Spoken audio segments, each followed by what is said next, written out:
Hey, good morning. It is Tuesday morning, so you know what that means. It's another edition of the Kitchings Table. Good morning. I'm your host, Earl Kitchings, and joining me, co-host Ronline Cannady here this morning. Ronline, good morning. Good morning. How are you this morning? I'm doing wonderfully well. Thank you for asking.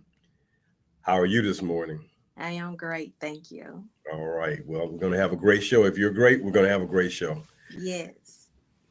So, we are still in Women's History Month, and today we're going to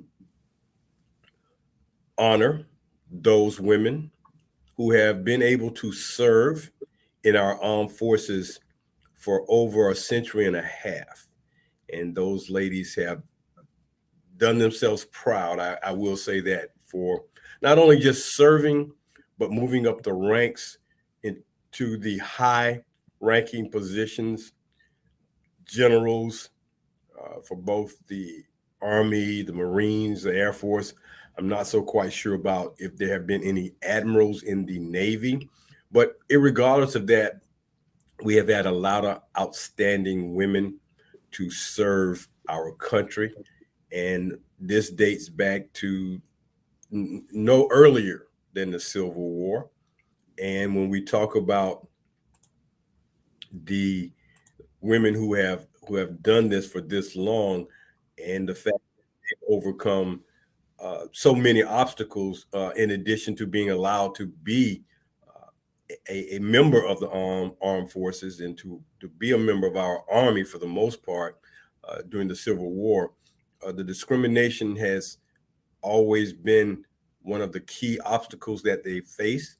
It continues and remains to be an obstacle for these women. However, perseverance, self determination, courage, and the will to not accept anything less than what they wanted to achieve have been what has probably carried them through these 100+ years. And in looking at the fact that discrimination and racism has been a part, not just for Black women now, this is not just for Black women, this is for all women. The president who made an executive order, and I'm sure we all are familiar with executive orders and how that kind of works since 2016. uh, President Harry S. Truman issued an executive order, order number 9981, on July 26, 1948, that removed desegregation from the armed forces. There used to be two armies, as there was for a lot of things during segregation. There was two of everything. And when you think about it, Ron Lee, the duplication of so much, just so that you don't have to interface or interact or have any relationships with Black men and women, has been a replication of duplication. Your two water fountains, two bathrooms, two armies, two everything. And even though he signed this executive order, it didn't just stop it just like that. It didn't stop the racism. It may have moved us forward with the desegregation, but the racism is something that has been hard to remove. That blot, that stain, that negative continues to be a part of our culture even today. So when we talk about these women joining our armed forces, they've done a lot. They're still doing a lot, and we're going to talk about a few of them this morning. Ronline, what do you say about that? Oh, I am very happy and honored to be talking about them today. It's just been, how would I want to say, in researching these ladies and to understand what they've come through has been, how would I want to say that, humbling for me as a woman. I remembered when I was 18, I wanted to go into the armed services, into the Navy specifically. And it was because I had taken the entrance exam for the Navy, and I did rather well with that. So I wasn't able to go, but my brother went in my place a few years later in honor of me. and he did very well in the Navy. And he too, when you say the discrimination, all of that, everything that a woman has gone through, the men go through it as well. So it's across the board when it comes to people of color, or in no matter what the race is or what have you. You can have uh, something that you're challenged with physically, and that too will cause discrimination against you. So, discrimination, as you said, even with the executive orders going out, it did not end discrimination. In fact, I would say with every story that has come through the military, someone in some shape or form has experienced that, in for whatever reason, really no reason. So yes, I definitely agree. Well, there have definitely been the obstacles and the challenges. However, as I said, I think the word perseverance has been the moniker that not only have carried the men through our armed forces dating back to the Civil War, and I think a lot of times we became more aware of the impact that black men had on the Civil War uh, through the eyes and the vision of the movie Glory. When you saw the 54th Regiment out of Massachusetts, an all black regiment of soldiers serving that movie of Glory, and saw what they did, saw the courage they had, saw what they had to deal with to just create their little piece.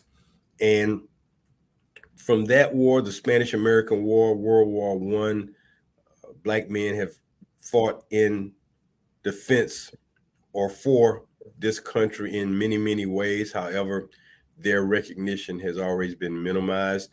Even in 1941, when President Franklin Roosevelt signed into law his executive order number 8802 in 1941, which prohibited racial discrimination in the defense industry while also creating the Fair Employment Practice Committee. These two presidents, Roosevelt and Truman, they signed these executive orders into law, but you cannot erase the negativity, the hardship, the hatred that were on the not only just the enlisted men but the officers, from sergeant all the way up to colonel. These men, these white men, had a disdain for black soldiers. However, as in the movie Glory that was brought to light, they served and served with honor. So just like them, we talk about the women who have served and served with honor in the Army. They first started out by being a part of what was called the Women's Army Corps. This happened during World War II, and they were called the WACs. And then in the Navy, you had what was called the Women Accepted for Volunteer Emergency Services, the WAVES. The U.S. Naval Women's Branch uh, was what they did. That was their portion. So you had these two distinct services of our military, but at the same time, we have not really heard their stories. We have not heard what they faced, how they went through making the effort to become a part of our military history. And as you look at what they did, and you will talk about some of the women that had their successes in both the Navy and the Army. I want to say that probably the first real officer in our armed forces, even though they don't recognize her this way, would have been Harriet Tubman, Mm-hmm.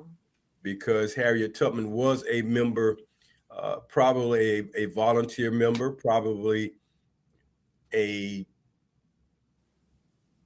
person who helped in many, many ways, not only with moving slaves from slavery to Canada to become free, but she also served as a spy for the Union Army during the Civil War to help the Union in their success of turning back slavery and all those things that came with slavery. So,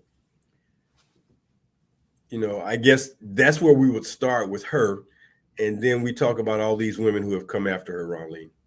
Okay. All right. So, yes, I'm thankful that you started with her because I didn't think of her in that light. But certainly, she has done her part for us to be where we are today. So, thank you for bringing that forward. Today, we are honoring, first of all, before we go there, I want to honor your aunt, um, Lieutenant Ernestine Fears. And I love her last name because when I was searching for her, the uh, the AI, the artificial intelligence, kept coming back to there she is, kept coming back to uh, if she was fearful of something, and I said, no, that was her last name. That was her last name. I doubt fears was any part of, of her nature and her bones. That lady seemed like to me, she went forward. She met every obstacle that they put in front of her. She said, hey, I'm going to make a name for myself in this space. And I believe she did well. Well, I'll say this about my aunt. My aunt was no nonsense. She was a very strong, determined woman. She was a very proud woman. I can just imagine what it was like serving either with her or under her because she just had that very tough uh, exterior demeanor. Uh, and as it goes with many people who have that tough exterior, when you get past that outer shell, you'll find that they have hearts of gold. But on that outer part, you don't want to cause it to get even firmer or cause it to, you know, be disrespected because you will feel the wrath Okay. of that. And in a quick funny story about my aunt, just to give you an idea of her time in the service. Her brother, who was the youngest of the three between my aunt, my mother, and their brother, he was the youngest of the three. He was about 6'4", but he looked to be older than what he was. But anyway, he served in the army, and during one, I believe it might have been Christmas, they were all home in Tallahassee, and she was coming home, and he went to pick her up from the train station.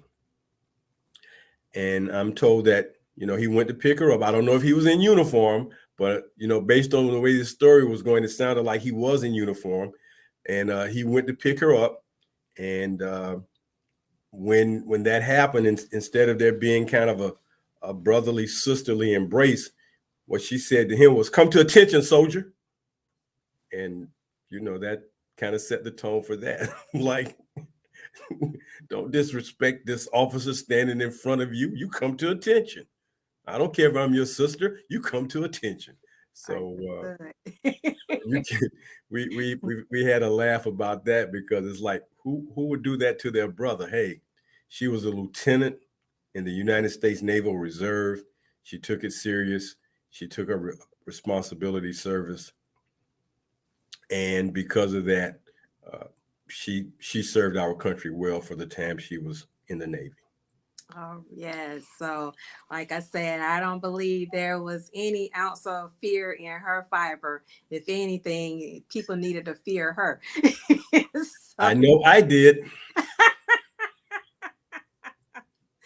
Okay, so yes, I was getting that when we were sharing stories, and yes, I definitely want to honor her today because she came during a time when I can imagine, just being in that arena of all kind of first and having to make sure that she is respected. And I'm sure I remember my son, he had written a passage for his yearbook to be remembered by. You're going to respect me for respecting you. So, respect, as we all heard, is due to a dog. You want that dog to protect you.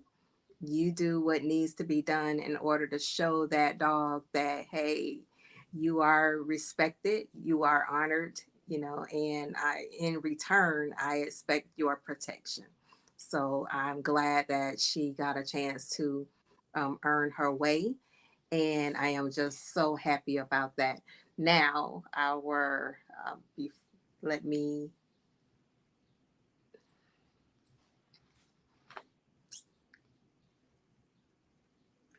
Well, Oh, one thing I will say about the ladies who served in the um, Naval Reserve or any branch of the service, that if you are a college graduate, if you graduate from college, you enter the service as a lieutenant. You, with that degree, they fast track you right into the officers level of being in the military. So if when young men and when young women finish their college time, if they're in college and they're in the ROTC, the Reserve Officer Training Corps, if they're in that, not only when they get their degree, but they are commissioned an officer in the military when they come out of college with their degree. So you bypass the enlistment and the all the boot camp, and the training. You do that while you're in college, but at the same time, you if you did not do the ROTC in college and you have a degree, you fast forward right to officer level. And knowing that my aunt had her degree, and it made it very easy for her to move into that position because you know the Naval Reserve probably had many women who were at the officer level, and serving at that level during that time, even after World War II, when the next war came along, the Korean War, you still had to have women serving. And most times the women served in perhaps the nursing capacities for the most part. But time has moved on, and these women are serving in different areas. And there's a great photograph on the internet if you ever want to see a group of Black female cadets at West Point. There's a great photograph of those ladies in their cadet uniforms, and you know they look very extraordinary to be in those positions, from sergeants to commanders. They look awesome. They're taking their duties and responsibilities very seriously, and they just want to represent their country, their families, and themselves. And I don't think anybody wants to do any less than that. And certainly they don't want to be, uh, I guess, in a way, they don't want to be not given an opportunity to serve in those three capacities. I want to serve my country, I want to serve my family, and I want to serve myself with all the respect and dignity that I can. And I think that's what the men and women who have been Black soldiers and officers, that's all they want. Just give me show me dignity, decency, and respect. You can hate me all you want, but respect, like they said, respect this uniform. And for us to now have a former general in the Army who is now the Secretary of Defense. First time ever that a president has had a cabinet member to serve as the Secretary of Defense. That is the highest office you can serve in the military. The Secretary of Defense, it doesn't get any higher than that.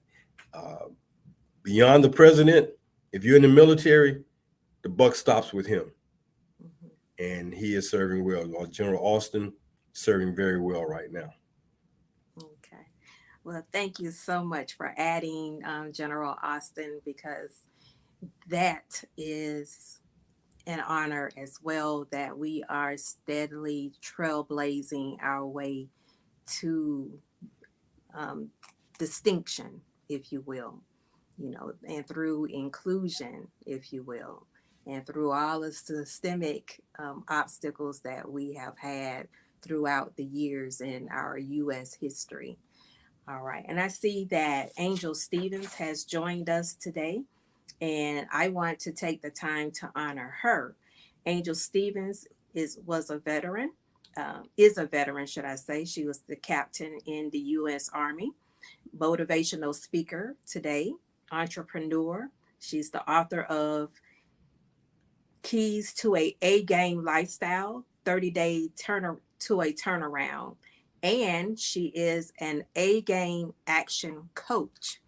And I wanted to speak with her today, um, not just to honor her, but there are so many challenges that a person goes through after they exit into from being in the military to civilian.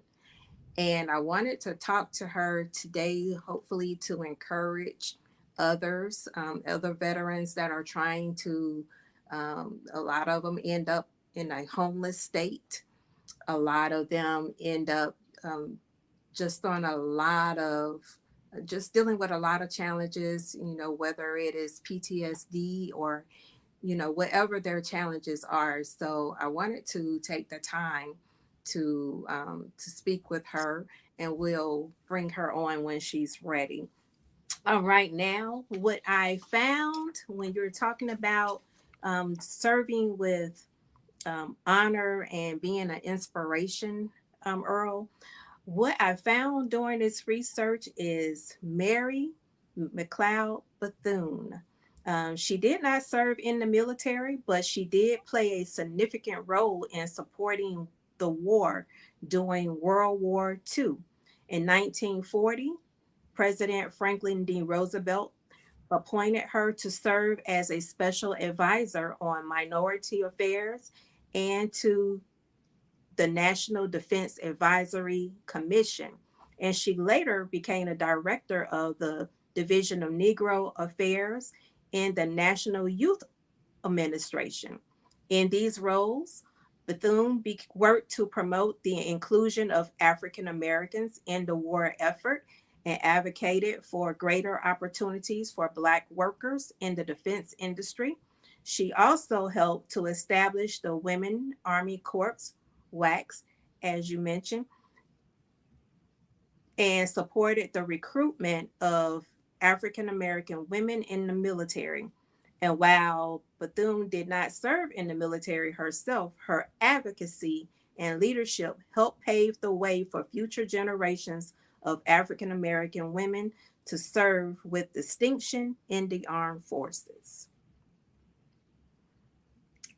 Well, And Dr. Mary McLeod Bethune was not only a consultant to President Roosevelt, but Dr. Mary McLeod Bethune and Mrs. Eleanor Roosevelt had a very strong relationship. They had a sisterly bond. And I would say that between Dr. Mary McLeod Bethune being an advisor to the president, uh, Eleanor Roosevelt being the wife and an advisor to the president, uh, Dr. Bethune had her ear.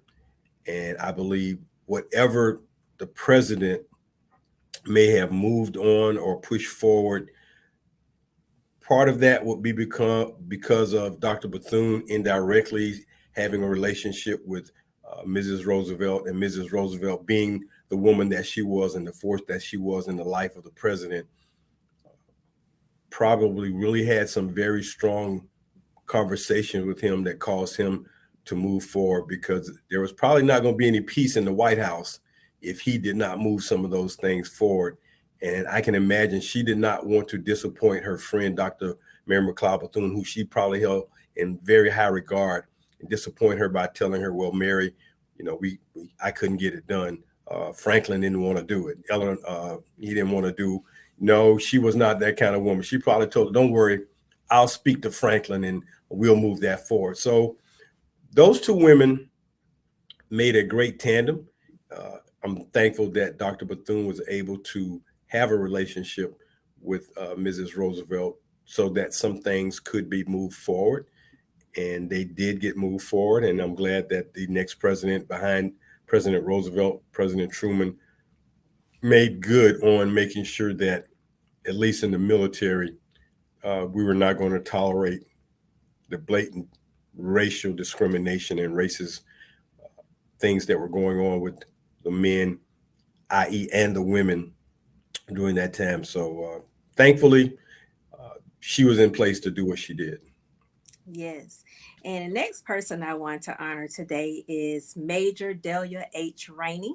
She was a trailblazing African American woman who made history as the first African American chief nurse to serve as an officer in the United States Army Nurse Corps as a lieutenant. She joined the Army Nurse Corps in 1947 to serve in World War II. She served her country with distinction until she retired in 1978.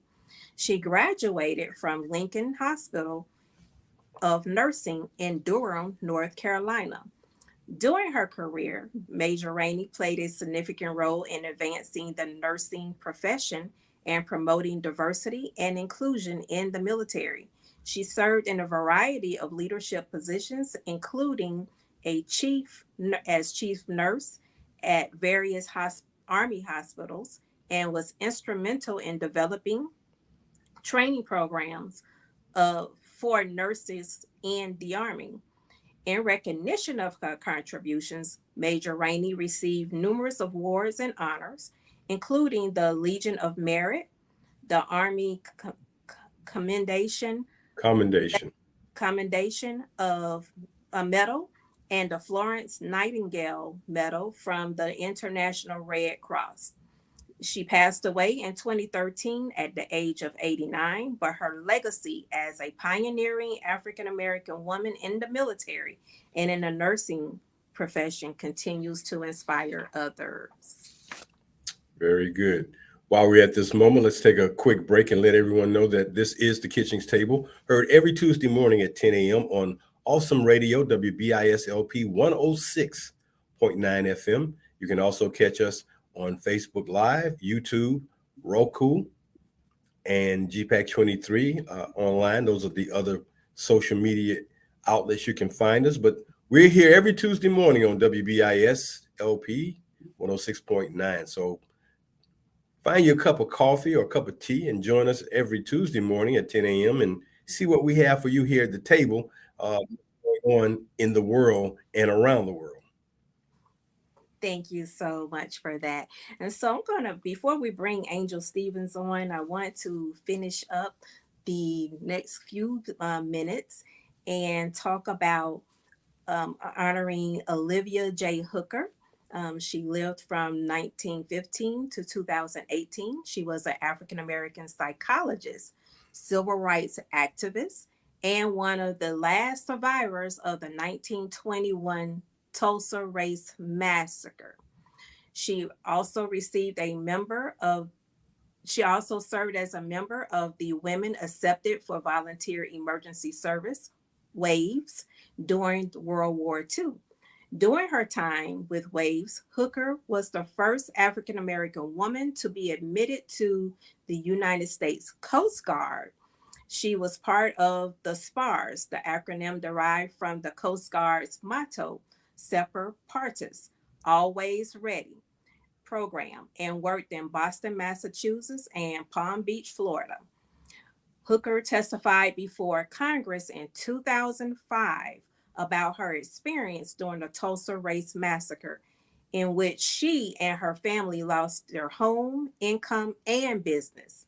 She went on to become a prominent advocate for justice for the victims and their families, and was instrumental in the creation of the Tulsa Race Riot Commission in 1997. Among her many honors and achievements, Hooker received the Coast Guard Meritorious Public Service Award, the National Association of Black Veterans Outstanding Achievement Award, and the Tulsa Race Riot Commission Legacy Award. In 2015, President Barack Obama appointed her to the Advisory Council on Historic Preservation. And in 2018, she was posthumously awarded the Congressional Gold Medal, one of the highest civilian honors in the United States, for her service with the waves during World War II. The next person is Alice Coachman. Now, because of your background with athletics, as an athletic director at once upon a time, Earl, this got me really excited. Alice Coachman was an African American track and field athlete who was born on November 9th, 1923, in Albany, Georgia. She grew up in the segregated South and faced many obstacles during, inclu- including discrimination and limited opportunities to train and compete. Despite these challenges, Coachman became the accomplished athlete and set many records in high jump, including the world record for the highest jump by a woman in 1948. That same year, she competed in the Olympic Games in London, where she won a gold medal in the high jump, becoming the first African American woman to win an Olympic gold medal in track and field. After her success, Coachman returned to the United States and continued to compete in track and field events. She was a strong advocate for women's sports and for civil rights, and she worked to break down barriers and promote equality. In 1949, Coachman was recruited to serve in the Army Corps, Women's Army Corps during the Korean War. She was assigned to a physical education program for African American women soldiers and worked to promote physical fitness with and sports within the military. Coachman retired from track and field in 1951, but continued to be involved in athletics and coaching throughout her life. She passed away on July 14, 2014, at the age of 90. Her legacy as a trailblazer in women's sports and civil rights continue to inspire people in the world. And the last person is Sergeant Janice Simmons. Master Sergeant, correction, Master Sergeant.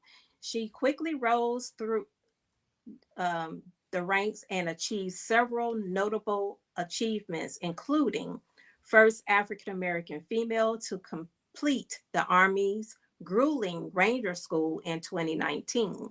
This is the 61-day course where soldiers must complete a cross-country missions in remote mountains and swamp terrains on little food and little sleep.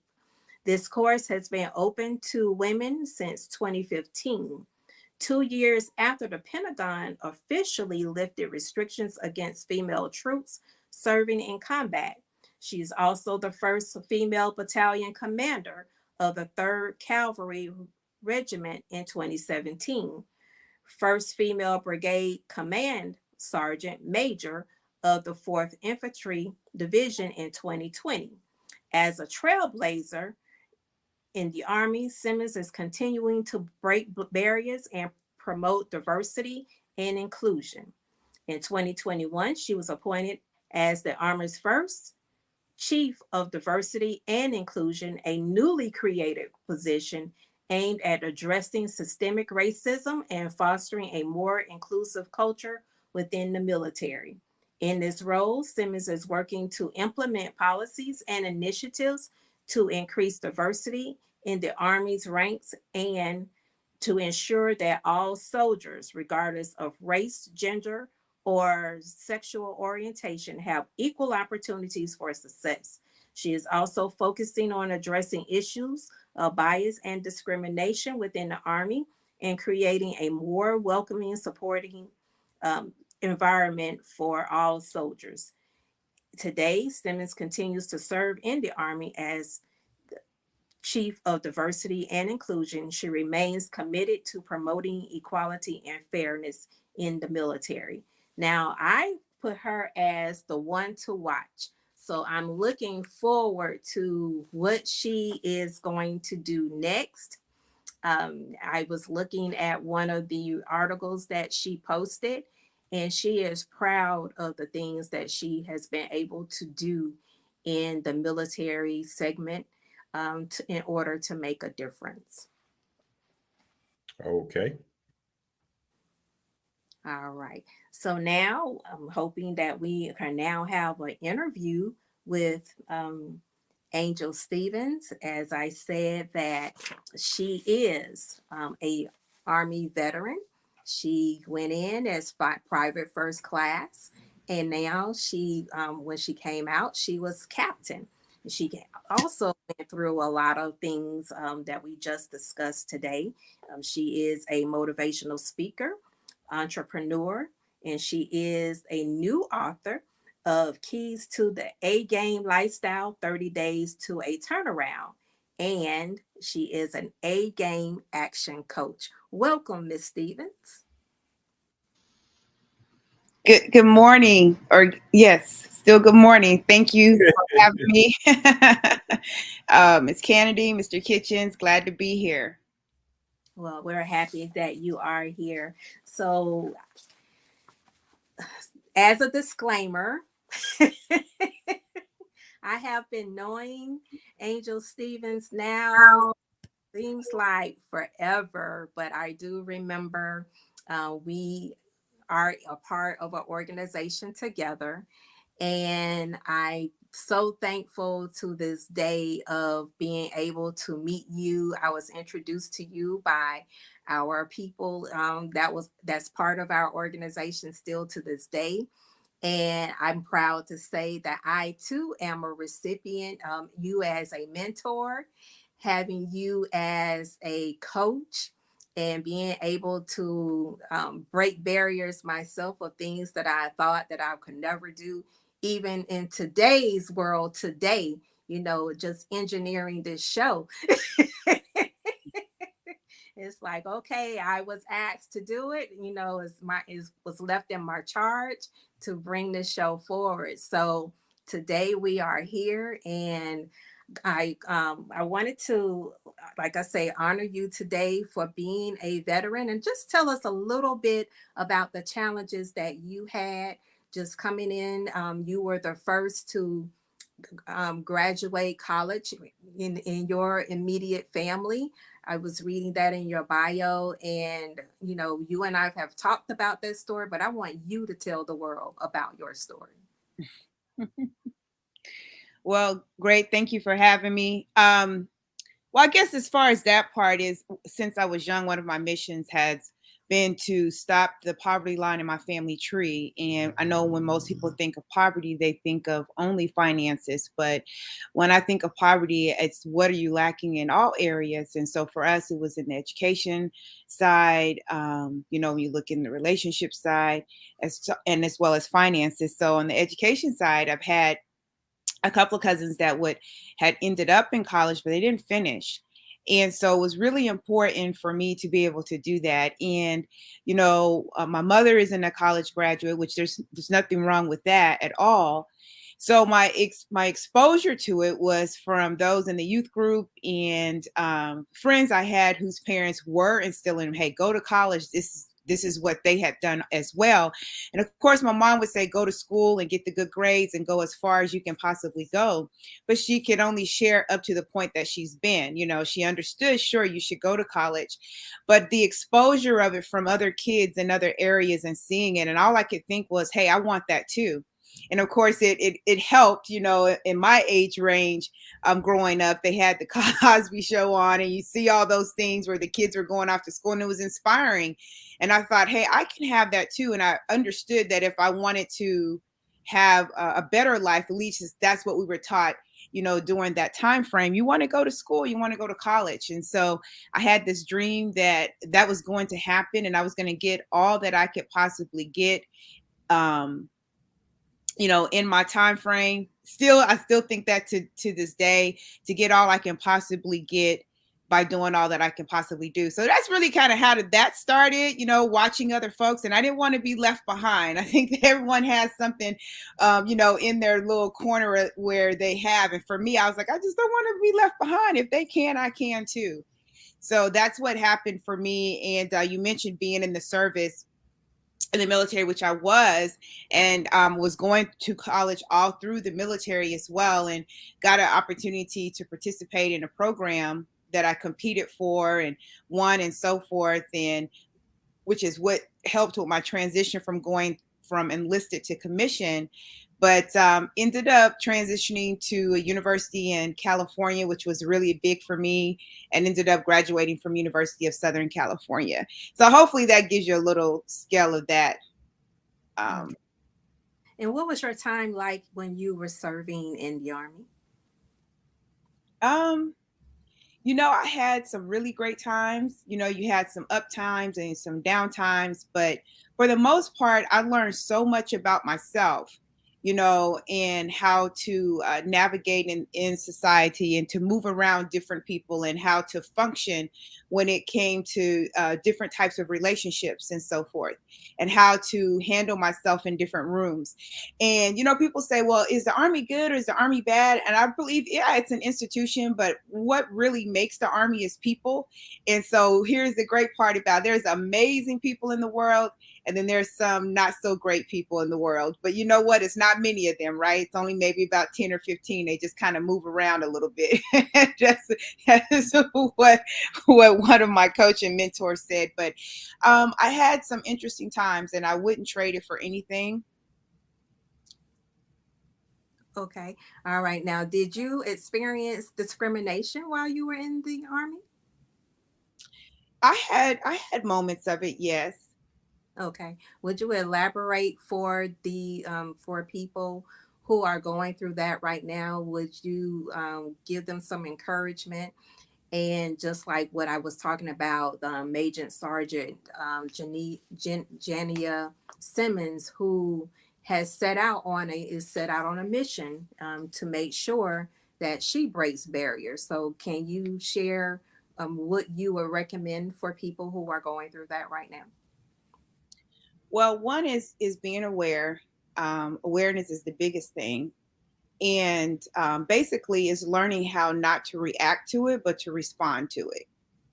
It's here, no matter whether you want to accept it or not. It's there. It's not there all the time. I mean, sometimes I believe uh, some people have views, and everyone immediately says, "Oh, that's a racist view." May not be. It just may be how that person was raised, and don't even realize, that. But it exists, absolutely. You need to be aware of it and know how to handle yourself in those situations.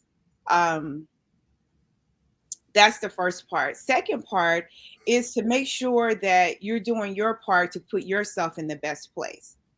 Like, in other words, I had a mentor that used to say, don't give them a reason. Don't give them a reason. And I took that to say to make sure that what you're doing is in the right. There's no question marks. If you have question marks for yourself, then someone else will have question marks. So don't give them a reason. Okay. And that reminds me of a conversation that you and I had some years ago. It hasn't been that long, but it's been at least over a year. And I was telling you that I didn't know that I was under a microscope, but someone had the access to a camera and they were looking at what I was doing. And the lady said, okay, she's doing her job, shall I keep going on, like how long do you want this video to play out, because she's focused, she's doing what she's supposed to do. And I was so glad when I learned about that in that moment, because as you're saying, don't give them a reason. And my thing was, you never know when you're going to come under scrutiny, for whatever reason. And I was so glad that, my work ethic spoke for me. So, and that's when it really all boils down to, Angel, is your work ethic. So I thank you for sharing that. Now, as we're going to wrap up today, I want to talk about it. So many veterans that are homeless today, and to me, that is disheartening. I remember in your story, you talked about your bouts of that as well. And now, you have overcome all of that. You're now a homeowner, and a proud homeowner at that. You have, you're taking everything that you have gone through your mentorship, and you are sharing it, through your motivational speaking to people of how they can overcome. So can you share a little bit with us today before we um, wrap this up? Yeah, okay. On what part? You made a couple of statements. I'm sorry. Okay, so provide some encouragement and inspiration, and also any resources that that they can reach out for too. Oh, okay. Well, there definitely are. There's a plethora of programs in place for veterans, of course. I would encourage you, if you're not enrolled in the VA, get enrolled. First of all, a lot of people, not a lot, yeah, a lot of people put that to the side or they wait. So make sure you enroll in the VA. It's a 1-800 number. Sorry, I don't have it off the top of my mind. You can do that. You can go right online to va.gov. But enroll in the programs. There's so many different things in place to help. And a lot of the assistance is much faster today than it was in the past. That's the first part that I would share, is make sure you get enrolled. That's a big one to me. I'm always asking people, are you enrolled in the VA? And then go get, don't be afraid to ask for the help. The resources are there, the programs are there. Maybe not each department you walk in knows, but just keep asking. Don't be afraid to ask for help, because everyone here may have different needs. So I don't want to, go through that, but just to share that there are resources. Like some people say, well, there's no one who really cares or really wants to help. No, there are. In every place that you are, just walk in, call the number, go online. There are resources for veterans to help you in any of your Very good. situations that you may have. That's number one. Number two is that for those of you who are saying, hey, I'm in this place and I don't really like being where I am. I am a veteran. I can't believe this is happening to me. I would just say slow down, take a deep breath, and figure out what it is that you really want. Get very clear. It's great that you recognize the situation that you're in, but you also have to play a part to pull yourself out. I mentioned earlier that there are resources, and to me, it's like someone standing there with a life vest, but you have to be willing to reach out to take that life vest first as well. So it's a two-way street. I would encourage you to not sit back and wait for someone to bring it to you, but to be proactive if you're in that position. If you're listening in and you're saying, well, my uncle or my sister or my cousin can't actually do anything about that, then why don't you be proactive? There are opportunities for you to be an ambassador on behalf of your family member, and you can get those resources to them as well, because maybe someone is in a situation physically or mentally where they can't do it for themselves, but you can help them. So it's better to help them than to talk about them, to put them in a better place. Very good. All right. So I want to take the last couple of seconds and talk about your book, being a solo entrepreneur, a solopreneur. How you pronounce that? You said it. You got Okay. it. Solopreneur. Okay, all right. And just tell us just a little bit as far as the pulling up, and then we'll turn it over to you, Earl. Say that last question again. Okay. Well, actually, our time is up. So, Earl, go ahead and wrap this up, but look for her book. What it is again, Angel? Keys to the A game lifestyle, 30 days to a turnaround. And I tell you, if you'd like to learn more or see more, follow me on Instagram at A Game Expert and join some of our free classes. Thank you Uh, for having me. you're very welcome. All right, Earl. Angel, thank you so very much for joining us. May you continue to be blessed in your career, especially with your solopreneurship and your book. Looking forward to you doing some great things. That's going to wrap it up for us today here on the Kitchings Table. Hope you've enjoyed us. Join us next Tuesday here on WBIS 106.9 FM for another edition of the Kitchings Table every Tuesday morning at 10 a.m. For Ronline, Cannady, I'm Earl Kitchings and Angel Stevens saying, until next week, do something good for somebody else. Take care. Have a great week.